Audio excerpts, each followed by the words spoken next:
Alternative spellings for Cher sound. T-U-R-E, Cher, C-H-E-R, Cher. They sound the same, but the spelling rule is different. If you hear the Cher sound right after a T, spell it T-U-R-E. T before Cher sound is equal to T-U-R-E.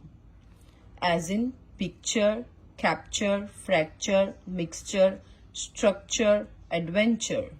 C-H-E-R, Cher, when it's not connected to a root ending in T.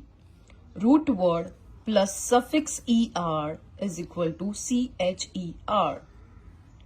If it is a person, it's usually Cher, as in teach plus teacher, preacher, reacher, searcher.